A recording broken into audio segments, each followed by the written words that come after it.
I just want to preface this video by saying this isn't going to be the type of content that I will normally get into. It's not like I'm against talking about these things, it's just that I like to keep things lighthearted and relatable like I normally do. But for a circumstance like this, I really hope that this will be something that you won't relate to. But if something terrible ever happens in your life, you're not alone in this. Unfortunately, I cannot give too much information about this publicly, mainly because I'd like to keep all the little details private. It's only best that I discuss the important stuff. And also because I don't want to spread misinformation about my own family. I can only give so much. Alright, let's start talking about the obvious. I want you guys to know a bit about my brother. Or at least, what I know about my brother. I have mentioned my brother a few times before, but I've never gone into full details about who he is and what he's like. Actually, overall, I've never talked much about my own family in my videos, likely due to me not having much to say other than, this is my family. My brother's a lot older than me, by 11 years to be exact. He's a really nice person, very sociable, funny, and gets along with people. I remember when I was young, my parents were busy and couldn't get home one night, and the only person to comfort me was my brother. My brother's honestly much better at art than I am, and much better at music than I am. He teased me a lot as a kid, but that's just what siblings do. Other than that, my brother's also into many other things. Pokemon, anime, and crystals. My brother's liking of crystals is why I acknowledged them when I made this video. I remember when he had a huge collection of them in his room. Unfortunately, because of our age gap, we've never gotten to spend most of our lives together. I've hung out with him from time to time, and he spent many times with me and our friends. Those times were full of memories that I'm only realizing how long ago it was. But I've really appreciated it. It felt like I got to connect with my brother again. But overall, my relationship with him has always felt so distant.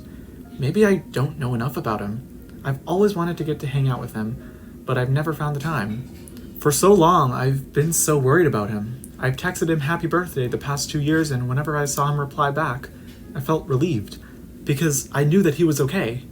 But I was so concerned about how long it will be. I really wish that I could talk more about what his life was like, but unfortunately I can only give what I know. I'm not entirely sure when everything started falling down for him. I remember when I was young, I would see him and our parents yelling at him and being very upset at him. I never knew why, but I was worried. Why was my brother constantly getting in trouble? My brother never sat down with me and talked about his life, and neither did our parents. They knew I was still too young to understand everything, which is why they kept everything hidden from me. According to my parents, they referred to my brother as the rebellious one. He was always out of the house, doing probably any shenanigans that may have caused my parents to be upset. But I can only think of one thing that my brother did that really pushed my parents past their limit. And this time, it was reasonable.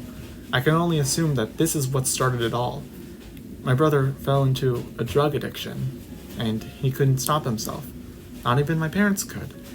Back then, when I first heard this detail, I was scared. I didn't want to look at my brother in this condition. I remember when he once came home, he went upstairs and he saw me. He didn't even say hi. There have been other times when I was home alone and my brother tried to get inside. I contemplated for a bit because I didn't want my brother to act strange when I was alone. Thinking about it now, I feel terrible for having him wait for me to let him in. I had this feeling that my brother wasn't stable enough to get anything. He couldn't get a job, he couldn't afford a house, and he's had to spend time in rehab. Luckily, at some point he was able to find an apartment, so the good news was he was able to have a roof under his head. My parents tried so hard to support him. They've given him money, food, and got to talk to him again. I do know at one point that he was making a recovery and told me that he got a job. And at some point, my parents bought a condo for him to live in so he can have his own space. I felt relieved. I genuinely thought that my brother would be okay. I thought we'd all be fine. But it didn't last long. It turns out my brother fell back into addiction and couldn't keep those things. He couldn't keep his job and he wasn't mentally stable enough to keep that condo. What my parents did instead was we moved to that condo to live in because we didn't know what else to do with that place we bought him. We stayed there for about 2 years. And here's a little fact. The condo that I am talking about is actually the condo that I was in when I did my face reveal video. We moved out of that place shortly after that video when I started university and we rented it to family friends. But anyway, things really jumped back and forth.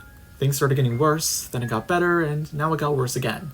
For the past 2 years, my brother went silent. I haven't heard any news about him at all within that period, and I've never been able to talk to him. He never showed up to family gatherings and celebrations. I remember my dad was talking to my brother on the phone. My dad seemed angry. He said something along the lines of, "You really need to get better. You haven't been able to celebrate with us. How's it like spending New Year's alone?" I didn't know what to do. A few months ago, my parents got a phone call from the police, asking them to talk to me. The police have been asking me if I'm okay or in good condition. It turns out that my brother may have reported to the police something about me, saying that I was held hostage, which isn't true. That didn't happen. I don't know what could have caused my brother to say that, but here's what I thought.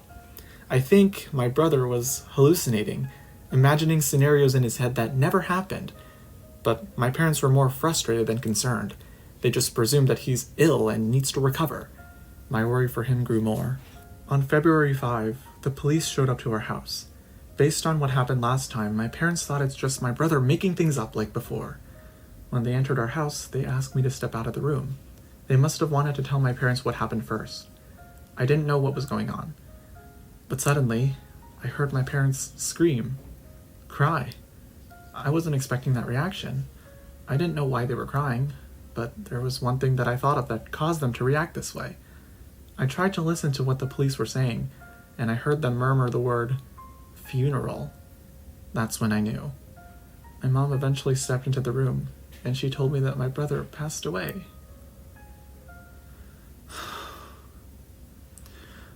From that day on, I don't know if I'll ever be happy about myself. The one thing that I worried was going to happen finally did.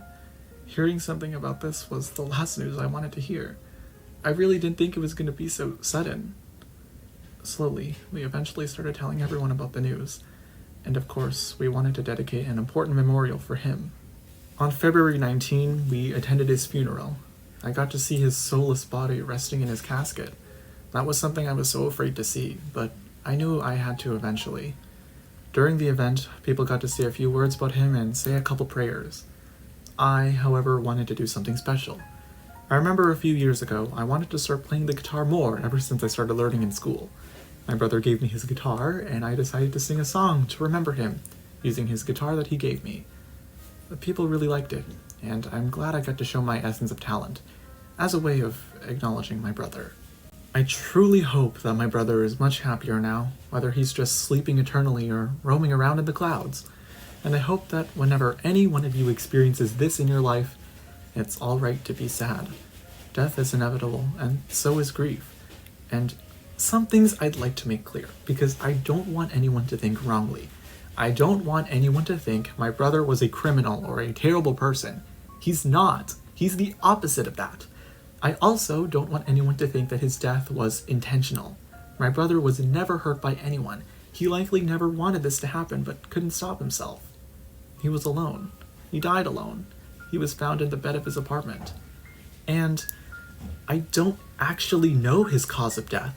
I presume it was likely from overdose, but don't count me on that because I'm not certain. Wherever my brother is now, I just want him to know that I'm okay, and I will try to keep moving forward. I hope one day I'll get to see him again, but I want to see him when I know my time is up.